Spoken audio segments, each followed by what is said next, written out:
네, 지금부터 역사서를 통한 도전 시간을 갖도록 하겠습니다. 날씨도 꽤 추워졌고, 코로나19도 끝날 기미가 보이진 않지만, 그럼에도 불구하고 항상 언제나 어디서나 하나님의 말씀 위에 서며 승리하는 주의 백성이 되기를 소망하며 강의를 시작하겠습니다. 네, 이러한 질문을 던져봅니다. 우리 오늘 솔로몬 왕에 대해서 좀 나눌 텐데요. 우리 솔로몬 왕 하면 무엇이 가장 먼저 떠오르시는지요? 아마도 우리가 솔로몬 하게 되면 지혜의 왕, 그리고는 솔로몬 성전을 건축했던 왕, 뭐 이런 어떤 그 단어들이 생각날 듯 합니다. 그리고 이제 열왕기상 11장에 가면서 이제 솔로몬이 무너지는 장면이 나오게 됐는데, 이제 수도 없이 많은 이방 여인과 결혼하고 그 이방 여인들이 가지고 왔던 우상들을 섬기면서 이렇게 무너졌던 왕이라고 말하는 분들도 없지 않아 있을 줄 믿습니다. 우리는 특히나 우리 한국 교회는 이렇게 솔로몬 왕을 좋아합니다. 실은 교회뿐만 아니라 이 학원가에서도 이렇게 솔로몬이라고 하는 이 단어를 너무 좋아하죠. 어차피 이 지혜 때문인데요. 우리가 이 솔로몬을 좋아하는 이유가 무엇일까요? 어떨 때는 솔로몬은 그 하나님을 온전히 섬겨서 실은 부귀, 영화, 명예, 권력, 지경이 넓어지는 엄청난 하늘의 복을 누렸지요. 혹시나 우리가 그것을 바라며 솔로몬을 좋아하고 있다면 오늘 잠시 내가 솔로몬을 좋아하는 이유를 한번 돌아봤으면 좋겠습니다. 하나님을 온전히 섬기는 것이 더 중요하다라는 거죠. 하나님께로 받은 어떠한 것보다 그것을 주시는 하나님을 갈망하며 하나님께 예배할 때 우리 하나님께서 우리를 도우시고 인도하실 줄 믿습니다. 자, 열왕기상에 보게 되면 이제 1장부터 11장까지 솔로몬에 대한 이야기가 들어 있습니다. 특히 11장에 가면은 아까 말씀드렸던 것처럼 이제 솔로몬 왕이 이제 좀 무너지는 모습도 나오게 되죠. 어쨌든지 간에 솔로몬 왕의 그 가장 기본적인 것은 이제 지혜의 상징으로 이제 알려져 있고요. 솔로몬은 이제 이스라엘의 부국 강병을 이룩하게 됩니다. 지경이 넓어질 뿐만 아니라 북이 영화 누리게 됐다라는 거죠. 그리고 우리가 잘 알듯이 이제 성전 건축하는 일을 하게 되고 그 업적을 세우게 됩니다. 우상 숭배와 이제 배교의 길을 이제 걷게 되는 모습으로 이제 솔로몬 이야기는 마무리 짓게 됩니다. 우리 차근차근 한번 살펴보도록 하겠습니다. 솔로몬의 출생은요, 실은 열왕기 상에 나오지 아니하고 사무엘 하에 나와 있습니다. 우리가 잘 아는 이제 다윗과 이제 밧세바가 이제 결혼을 하게 되죠. 이제 성적인 범죄를 하고 이제 밧세바의 남편이었던 우리아가 이제 전쟁터에서 죽게 되는 일들을 맞이하면서 하나님께서는 그 다윗과 밧세바에게서 생긴 첫 번째 아이를 이제 그 병에 걸려 죽게 되는 일이 나타나게 됩니다. 그리고는 솔로몬은요, 이 그 첫 번째 아이가 죽은 이후에 태어난 두 번째 아들이 되겠습니다. 사무엘하 12장을 보게 되면 우리가 몇 번 나눴듯이 이제 그 첫 번째 아이가 병들어 죽게 되었을 때에 다윗은 철야 기도와 금식 기도를 하게 됩니다. 그럼에도 불구하고 하나님께서는 그 첫 번째 아이의 생명을 앗아가시지요. 그때 다윗이 했던 일은 무엇이냐 그러면 성전에 들어가 하나님을 찬양하며 예배하며 경배하는 일이었습니다. 실은 이게 놀라운 것입니다. 기도가 응답되지 않은 것처럼 느껴지는 그 상황 가운데 하나님께 경배하는 그것이 우리에게 가능한가? 라는 질문을 던질 수 있는 지점이지요. 어쨌든지 간에 다윗은 첫 번째 아이가 죽었을 때에 하나님께 경배했다라는 거지요. 그리고는 그러한 일 바로 이어서 솔로몬의 출생이 성경에 기록되어 있습니다. 사무엘하 12장 24절 25절 보게 되면 다윗이 그의 아내 밧세바를 위로하고 그에게 들어가 그와 동침하였더니 그가 아들을 낳음에 그의 이름을 솔로몬이라 하니라. 여호와께서 그를 사랑하사 선지자 나단을 보내 그의 이름 여디디아라 하시니 이는 여호와께서 사랑하셨기 때문이더라. 이렇게 되어 있어요. 이는 여호와께서 사랑하셨기 때문이다. 누구를요? 다윗이겠죠. 다윗을 사랑하고 그러하기 때문에 다윗이 죄를 범했음에도 불구하고 다윗과 바세바 사이에 태어난 아이가 죽었음에도 불구하고 하나님께서는 다윗과 그 가정을 사랑하사 솔로몬의 은혜를 허락해 주셨다라는 것입니다. 이제 솔로몬이 왕으로 등극하는 이야기는 이제 열왕기상 앞부분에 나와 있게 됩니다. 1장에서 2장을 보게 되면 이제 불안정한 모습을 보이던 때에 다윗의 제가를 통해서 이제 솔로몬이 왕으로 세워지게 됩니다. 여기 보면 불안정한 모습이라고 되어 있는데 이제 다윗이 죽기 전에 다윗의 아들이었던 아도니아가 왕이 되고자 하는 일, 즉 그 압살롬처럼 반역은 하지 않았지만 그러한 모습인 거죠. 왕이 되고자 하는 욕구를 내려놓지 못하고 시도를 하게 됩니다. 열왕기상 1장 5절 보게 되면 그때에 학깃의 아들 아도니아가 스스로 높여서 이르기를 내가 왕이 되리라고 자기를 위하여 병거와 기병과 호위병 50명을 준비하니 이렇게 되어 있습니다. 아도니아는요 이렇게 되어 있습니다. 그는 압살롬 다음에 태어난 자요 용모가 준수한 자라. 이 압살롬도 굉장히 실은 모습이 출중했잖아요. 실은 아도니아도 용모가 심히 준수하다라고 성경 기록합니다. 그 다음에 이 말씀을 우리가 한번 좀 생각해 볼 필요가 있어요. 그의 아버지가 내가 어찌하여 그리하였냐고 하는 말로 한 번도 섭섭하게 한 일이 없었더라. 섭섭하게 한 일이 없었던 아도니아가 결국 그 다윗이 말년에 왕이 되고자 하는 스스로 높여서 왕이 되리라라고 하는 그런 욕망을 품게 되고 시도를 했다라는 거지요. 그러면서 우리가 들어봤던 이제 요압 장군과 제사장 아비아달과 모의하게 됩니다. 그리고는 실행을 하게 되죠. 그렇지만 제사장 사독 분하야 선지자 나단은 이 아도니아의 잘못된 계획에 동참하지 않게 됩니다. 왜냐하게 되면 왕이라고 하는 것은 인간의 생각, 즉 내가 왕이 되겠다 해서 왕이 되는 것이 아니라 하나님의 뜻과 하나님의 계획하심 가운데 이루어진다라는 것을 믿는다면 우리는 아도니아처럼 할 수가 없겠죠. 우리에게는 실은 아도니아 같은 욕망을 가진 인간입니다. 높아지고자 하는 어떤 권력과 명예를 추구하는, 그러나 하나님께서 하시기를 우리는 다시 한번 나가야 된다라는 거죠. 내 힘과 내 의지가 앞서서는 안 된다라는 것입니다. 자, 결국은 이렇게 아도니아와 아까처럼 요압과 아비아달이 그 잘못된 계획을 할 때에 하나님께서는 모두 물리치시고 결국 솔로몬을 왕으로 세우게 됩니다. 솔로몬이 왕으로 된 다음에 가장 먼저 했던 일은 실은 정적을 숙청하는 일이었습니다.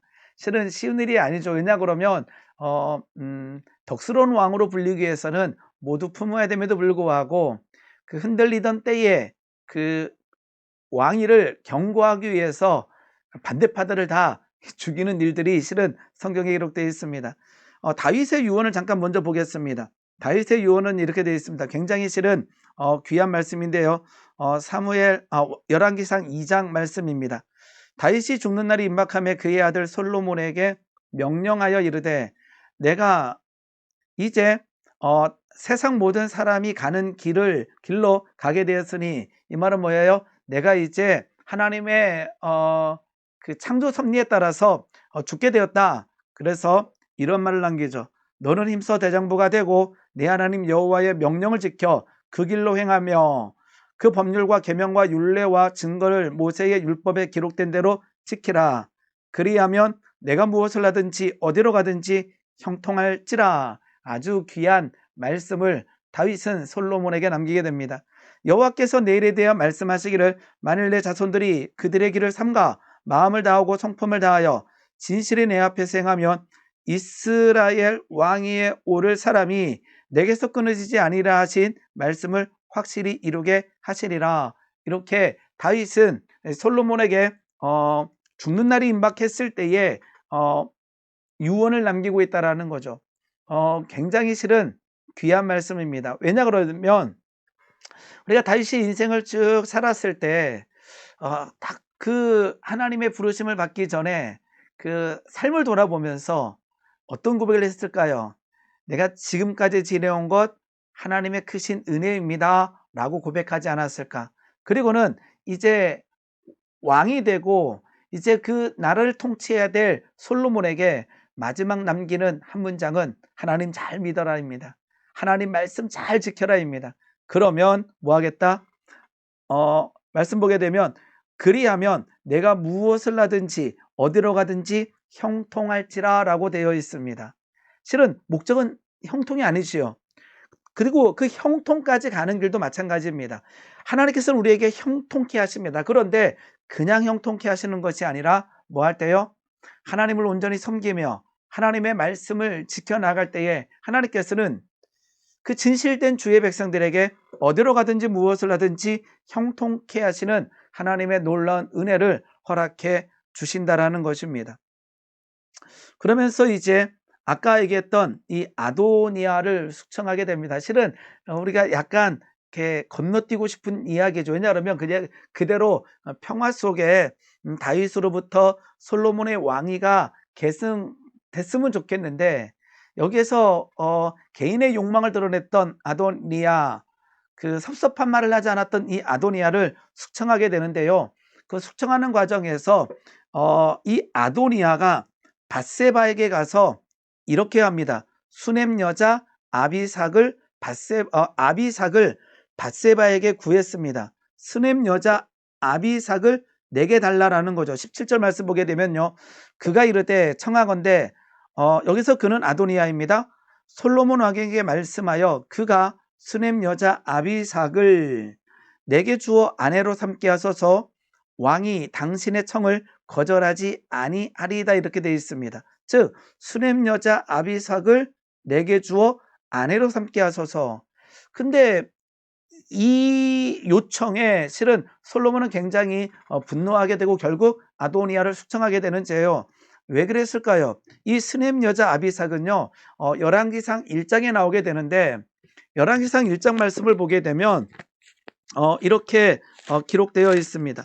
열왕기상 1장 보게 되면요 다윗 왕이 나이가 많아 늙으니 이불을 덮어도 따뜻하지 아니한지라. 그러면서 그 2절 말씀 보게 되면 그의 시종들이 왕께 아뢰되 우리 주 왕을 위하여 젊은 처녀 하나를 구하여 그로 왕을 받들어 모시게 하고 왕의 품에 누워 우리 주 왕으로 따뜻하시게 하리이다 하고 이스라엘 사방 영토 내에 아리따운 처녀를 구하던 중 여기 나옵니다. 수넴 여자 아비삭을 얻어 왕께 데려왔으니 이렇게 되어 있습니다. 이 처녀는 심히 아름다워 그가 왕을 받들어 시종 들었으나 왕이 잠자리는 같이 하지 아니하였더라 이렇게 기록되어 있습니다. 즉 수넴 여자 아비삭은요 이 다윗을 섬겼던 여인이었습니다. 왜 솔로몬은 이 수넴 여자 아비삭을 달라라고 하는 이 아도니아에게 분노했을까요? 여전히 이 왕이 되고자 하는 이 욕망을 내려놓지 못했다라는 것을 발견했다라는 거죠. 수넴 여자 아비삭을 아내로 삼음으로 인해서 이스라엘 백성들에게 뭐를 나타내고 싶었을까요? 내가 다윗 왕과 동급이다라고 하는 뭐 이런 어떤 느낌을 주고 싶어서 이 수넴 여자 아비삭을 달라 하지 않았을까 생각하게 됩니다. 그래서 이 솔로몬은 아도니아를 이 일 때문에 숙청하게 됐다라는 거죠. 그 다음에 아까 아비아달도 아도니아 편에 서게 되잖아요.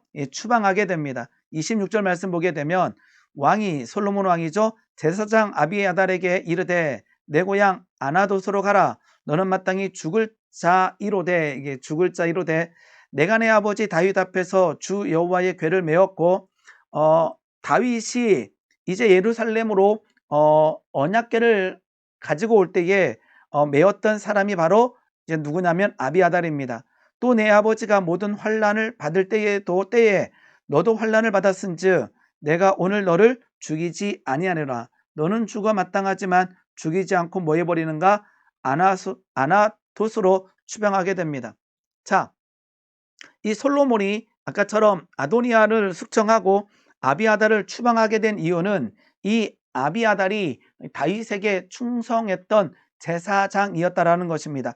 아까 말씀 보게 되면 내 아버지의 모든 환난 때에 이렇게 되어 있잖아요. 내 아버지의 모든 환난 때에 너도 환난을 받았은즉, 이 아비아달이 환난을 받았다라는 거예요. 왜 그러냐 하게 되면 이 아버지의 환난이라고 하는 것은 사울 왕을 피해서 10년 이상을 도망 다닐 때가 있었어요. 그 도망 다닌 지역 중에 하나가 노비라고 하는 그 지역이 나오는데요. 바로 노베 제사장이 나오는데, 이 제사장이 누구를? 이제 다윗을 돕게 됩니다. 그리고는 누가요? 사울 왕이 이 노베 제사장 아히멜렉을 뭐 하게 되는가? 죽이는 일을 감행하게 되죠. 이 아히멜렉뿐만 아니라 아히멜렉 가족을 몰살하게 됩니다. 그래서 결국 이 아히멜렉의 아들이었던 아비아달 도망 나오게 됩니다. 도망 나오게 되는데, 그러니까 이 아버지의 환난 때에 누구도 이 아비아달의 가족도 환난을 받았다라는 거죠. 이러한 연으로 인해서 결국 아비아달은 다윗에게로 도망가서 다윗을 섬기는 자가 되고 제사장이 됐다라는 거죠. 이때 아까처럼 사울이 노베 제사장, 즉 아히멜렉과 그의 가족들을 죽일 때에 에봇탄을 가지고 도망하여 다윗에게로 갑니다.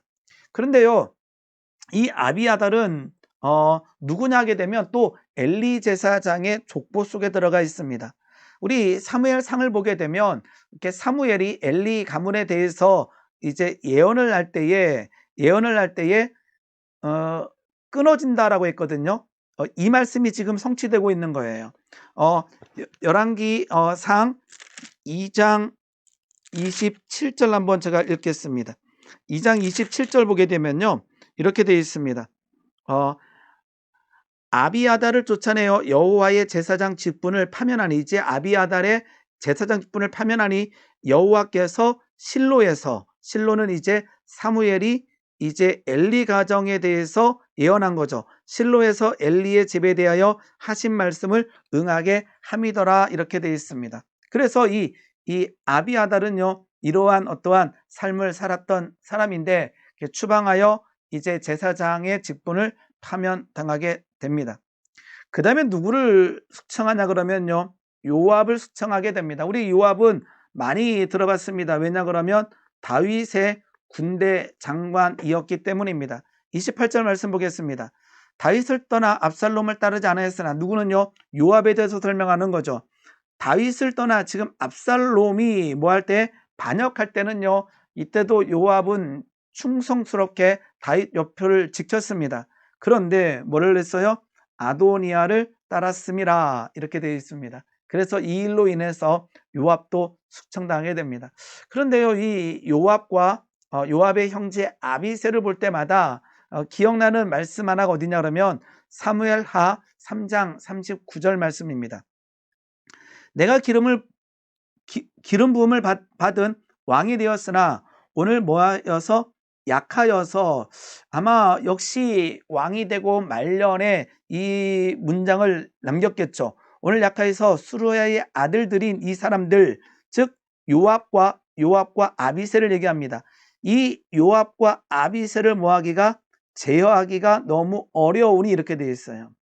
그러니까 요압은요, 충성된 사람이었습니다. 아비새도 마찬가지입니다. 그 예루살렘의 우물물을 떠온 사람이 바로 아비새입니다. 뭐 이렇게 충성됐던 이 요압과 아비새에게 다윗은 제어하기가 너무 어렵다라고 표현하고 있습니다. 여호와는 악한 자에게 그 악한 대로 갚으실지로다 하니라. 실은 우리에게도요, 충성이 필요합니다. 그런데요, 제어하기 어려운 사람이 아니라 뭐 해야 될까요? 순종하는 진실한 사람이 돼야 되겠죠. 그렇지 않으면 우리는 요압처럼 아니면 아비새처럼 될 수도 있다라는 거죠. 즉 충성했으나 자신의 생각이 강했던 부하가 바로 요압 그리고 아비새입니다. 어떤 일들이 있었냐 그러게 되면 우리 사무엘 상하를 보다 보게 되면 이 요압이 누구를 죽여야 되느냐? 참 많이 죽였어요. 누구 옆에 있는 다윗 옆에 있는 아브넬을 살해하게 되는 일에 동참하게 됩니다. 자신의 동생을 죽였기 때문입니다. 실은 아브넬은 북이스라엘에서 군사를 통치하던 사람이었는데 실은 투항을 했어요. 이게 투항을 했는데 다윗은요 이 아브넬을 살려두고 싶은 거예요. 왜냐 하게 되면 이 남쪽에서 다윗은 이제 왕이 되었잖아요. 그런데 이 남과 북이 분리된 상황에서 이 북쪽을 이렇게 품을 수 있는 방법 중에 하나가 이 숙청하는 것이 아니라 품는 거였어요. 그래서 아브넬을 품었으나 결국 요압이 죽이게 되지요. 그 다음에 그 아들 압살롬이 반역했을 때도 실은 그 압살롬을 죽인 사람이 바로 요압이 됩니다. 그 다음에 아마사라고 하는 사람이 나오게 되는데요. 아마사 역시 이제 군대 장관으로 임명되게 되는데 자신이 군대 장관이었잖아요. 그러다 보니까 이 권력에 눈이 멀어서 누구를 이 아마사도 살해했던 사람이 바로 요압입니다. 즉 솔로몬은 이러한 요압을 숙청하게 됩니다. 그 다음에 이제 결국 우리가 잘 아는 열왕기사 3장에 가면서 솔로몬의 지혜 이 부분이 나오게 됩니다. 기본 상당에서 1000번제 드리던 중에 하나님께 지혜를 받게 됩니다. 여기서 말하는 1000번제는 1000일 동안 제사를 지냈다라는 것이 아니라 거대한 제사 즉 1000마리의 제물을 드리는 제사를 의미하게 됩니다. 5절 말씀 보게 되면 이러한 제사 이후에 우리에게도 이러한 은혜가 있었으면 좋겠어요.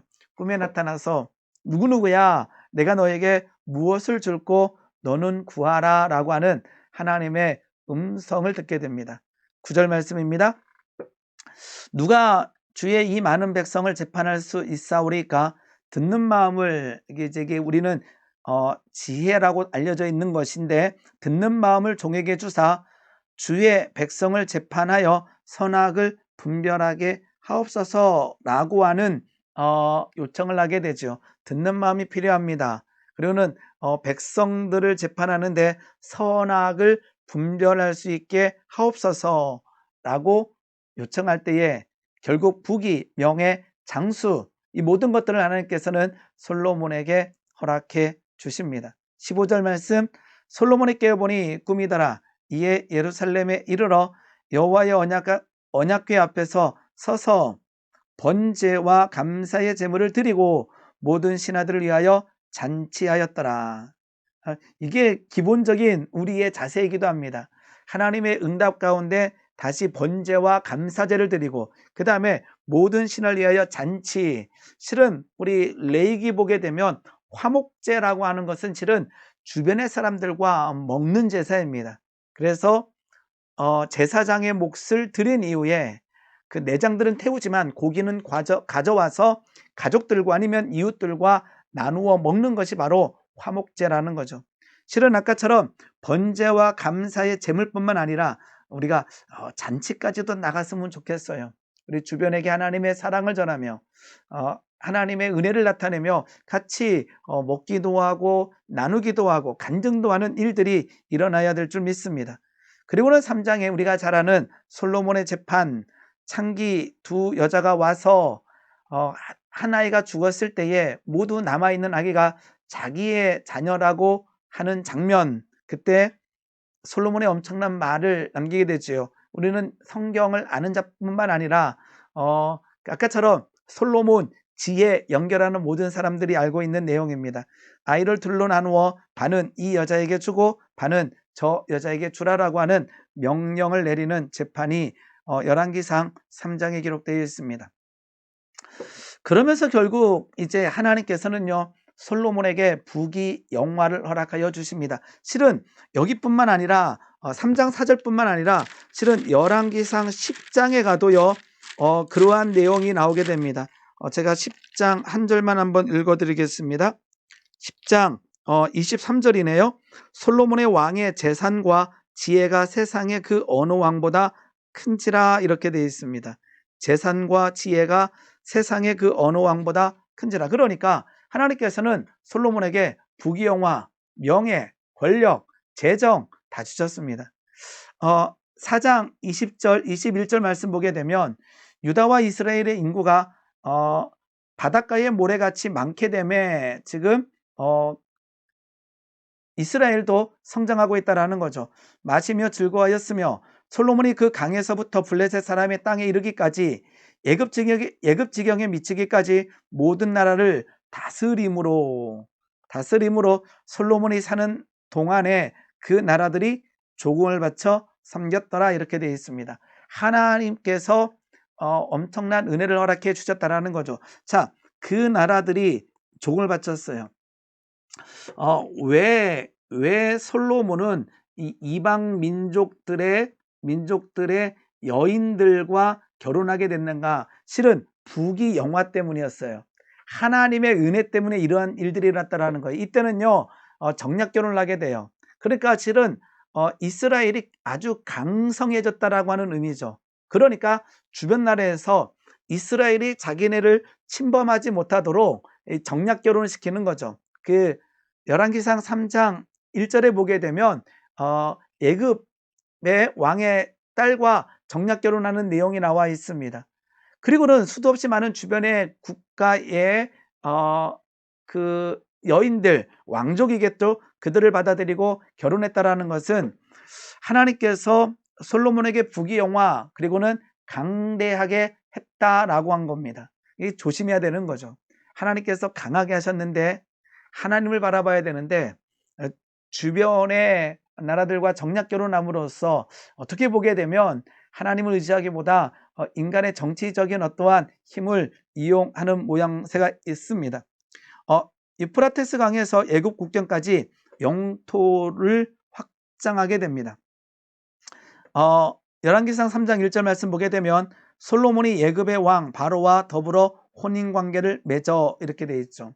그러니까 중간중간에 보게 되면요.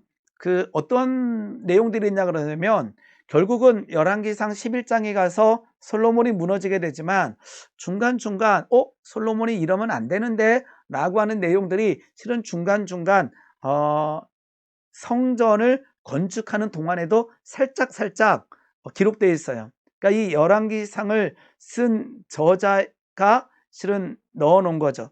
3장 1절에 아까처럼 솔로몬이 애굽의 왕 바로와 더불어 혼인관계를 맺어 이렇게 되어 있습니다. 여기에도 약간 이렇게 느낌이 있는 거죠. 실은 이때는 뭐 전적으로 타락하거나 이렇게 모양새 나타나지 않았어요. 그럼에도 불구하고 이게 틈이 보이는 거죠.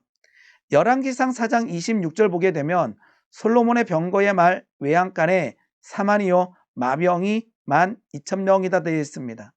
뭐냐면 하나님께서 신명기서에서 너희들이 가나안 땅에 가서 다른 나라들처럼 왕을 세우고자 할 때에 조심해야 될 것을 먼저 가르쳐 주셔요. 그때 대표적인 것이 부인을 많이 두지 마라. 그 다음에 뭐 병마를 많이 두지 말라 이런 얘기들을 합니다. 그 말은 뭐냐 하게 되면 세상적 가치관에 빠지지 말고 세상적 힘이 아니라 하나님만 의지하라라고 하는 하나님의 말씀이기도 하죠. 그래서 뭐를 병마를 많이 두지 말라 그랬는데 솔로몬 때에 마병이 12,000명 그 병마가 많아지고 있는 거죠. 우리 잠깐 사무엘하 8장 4절 보게 되면 다윗은 이렇게 합니다. 다윗이 그 외의 병거의 말은 다 발의 힘줄을 끊었더니 실은 아무것도 아닌 것 같지만요. 다윗은 아까처럼 다른 나라에게서 병마를 뺏었을 때 와 이제 우리는 이것은 우리 것이다 하지 않고요. 그 말이 병사용으로 쓰는 것을 그냥 포기해버린 거죠. 그래서 병거의 말은 다 발의 힘줄을 끊어서 이제는 병마로 쓰지 못하게끔 했던 다윗의 모습이 있습니다.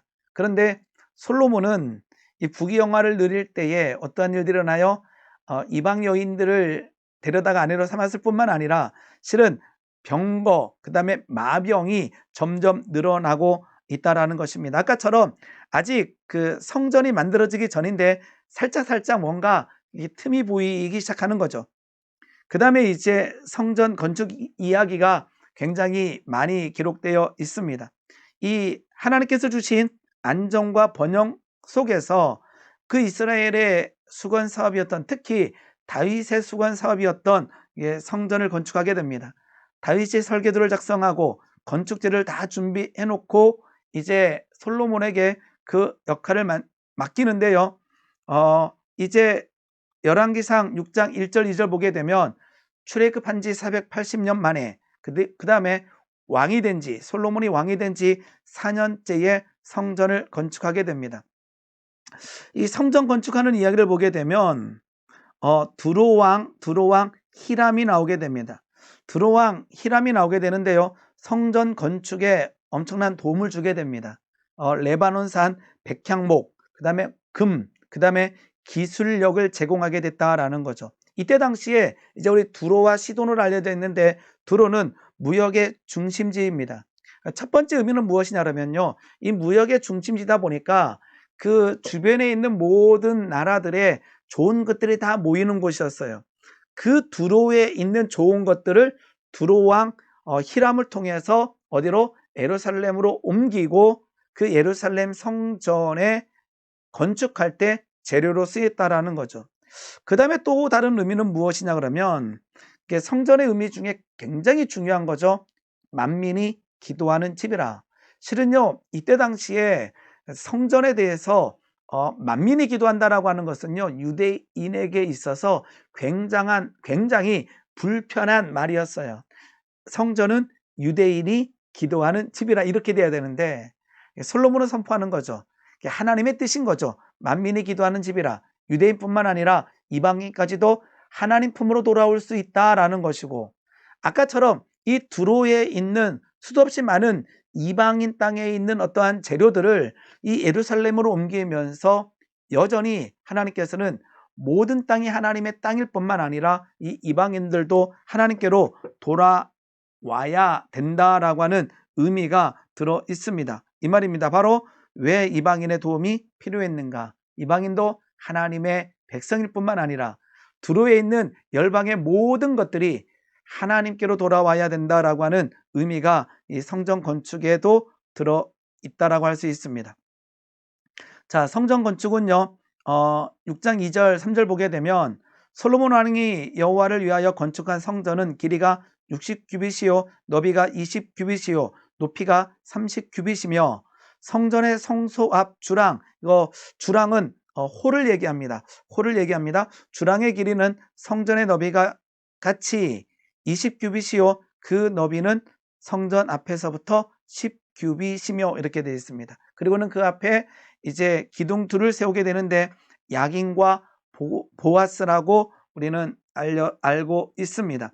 야긴은요, 그가 세울 것이다. 성전에 두 기둥을 딱 세워놨는데 야긴, 그가 세울 것이다. 우리가 성전을 보면서 내가 할 것이다 이게 아니라 하나님이 세워나가시고 하나님이 하신다라는 거죠. 보아스는 그에게 능력이 있다. 하나님께 능력이 있다라고 하는 의미가 있습니다. 성전 건축에는요 7년이라는 기간이 소요되게 됩니다. 그런데 또 아까처럼요 이제 성전 건축한 이후에 이제 왕궁을 건축하게 되거든요. 이제 왕궁을 건축할 때는요 어느 정도 기간이 걸렸는지 아시는지요? 열왕기상 7장 1절 말씀 보게 되면 이렇게 되어 있습니다. 7장 1절입니다.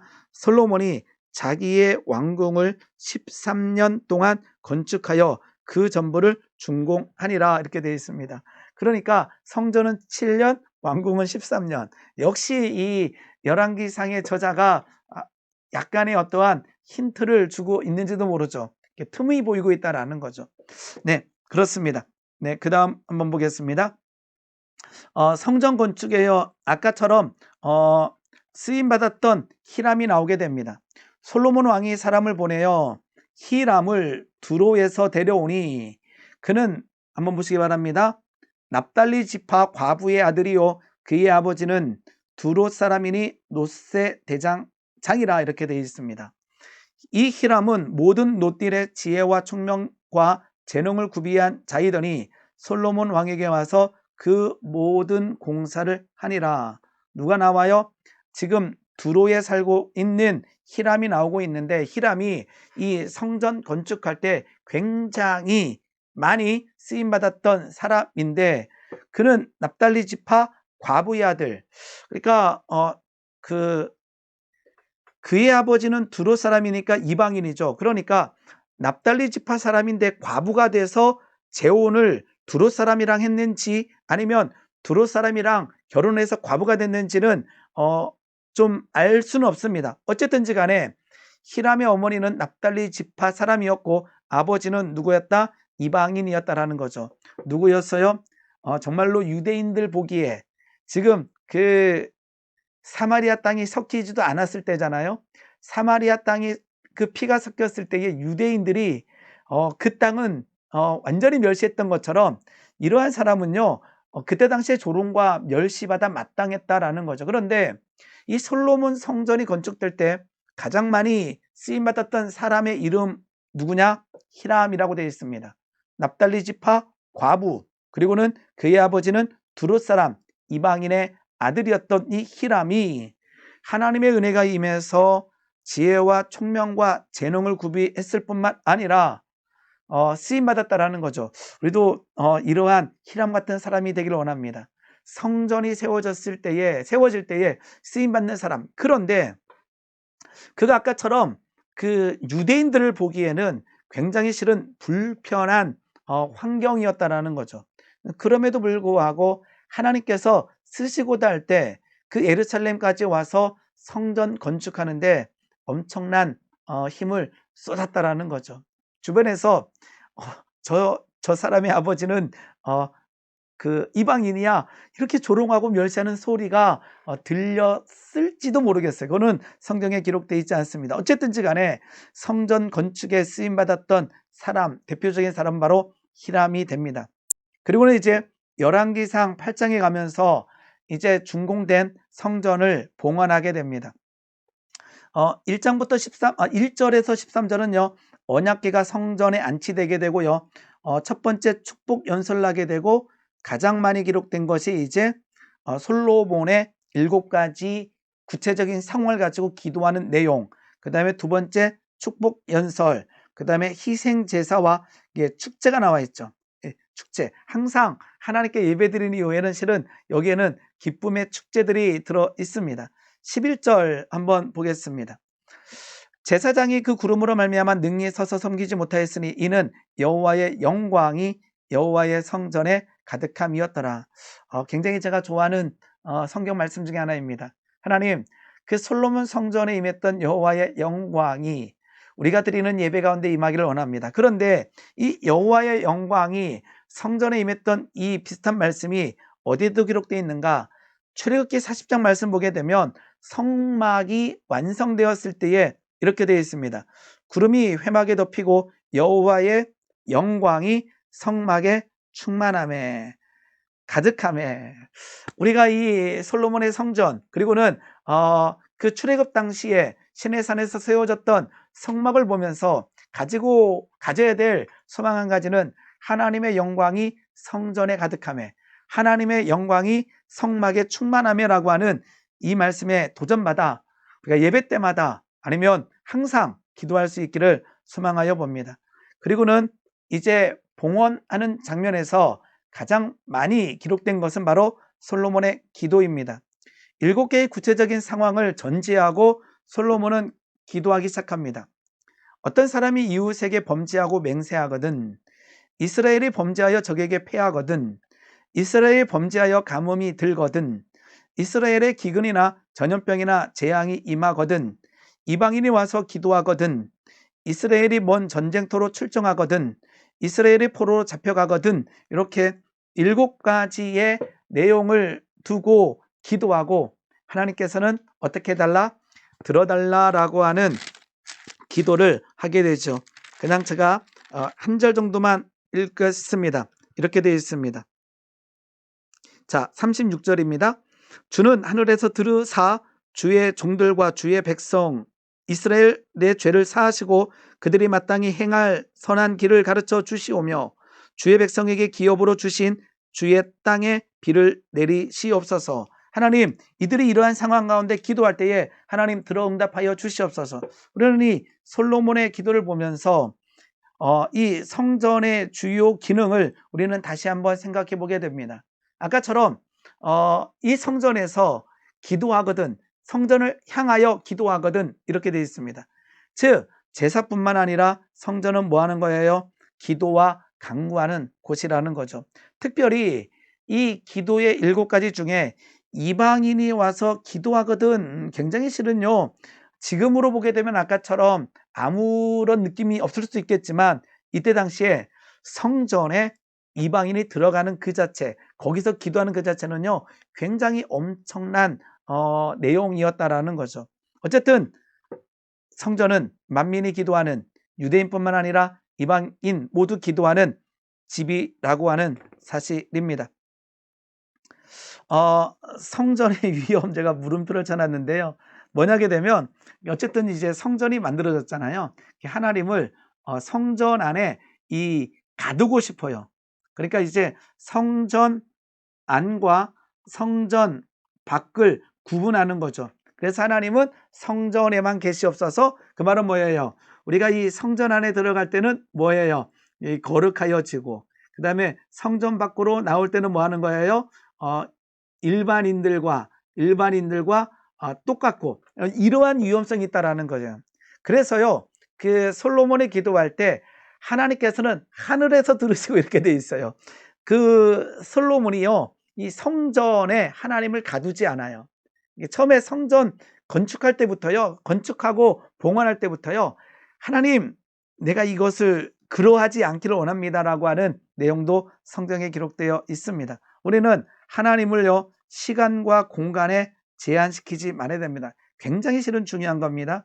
왜냐하게 되면요, 많은 사람들이 하나님을 성전에 언제요? 예배 시간에만 계신 분으로 우리는 한정해 버려요. 특히나 우리나라는요, 이러한 한정된 신관을 가지고 있기도 합니다. 어떠냐 그러면, 예를 들면 뭐 산신령, 이거는요 산에만 있는 거예요. 산에만 있어요. 그래서요 산 밖에서는 힘을 못 쓴다라는 느낌이 있어요. 그 다음에 뭐 밤 12시 처녀 귀신 뭐 이런 거죠. 이런 시간을 제약해 버려요. 아니에요. 하나님께서는 시간과 공간을 초월하시는 하나님이신 줄 믿습니다. 그래서 성전에 하나님을 가두지 아니하고 그 성전 밖에서도 하나님을 찬양하며 예배하며 기도하는 주의 백성 되기를 원합니다. 네, 오늘 여기까지 하겠고요. 다음 시간에는 이제 솔로몬이 무너지는 장면부터 배워보도록 하겠습니다. 오늘 말씀을 통해서, 오늘 이 솔로몬을 통해서 우리가 한 가지 깨달아야 될 것은 무엇인가? 승리, 어떠한 하나님께서 주신 축복보다 더 중요한 것은 승리 이후에 어떻게 하고 있는가라고 하는 질문을 스스로에게 던져야 된다는 거죠. 믿는 사람은 고난과 역경 가운데 엎드리고 기도합니다. 축복 가운데 감사합니다. 그런데요, 하나님의 은혜가 임한 이후에 우리는 무너질 때가 많다라는 거죠. 솔로몬이 이제 이러한 부경을 누리게 됐지만 이제 11장에 가면서 이제 무너지는 모습이 나오게 됩니다. 네, 오늘 여기까지 하겠습니다. 애쓰셨습니다. 감사합니다.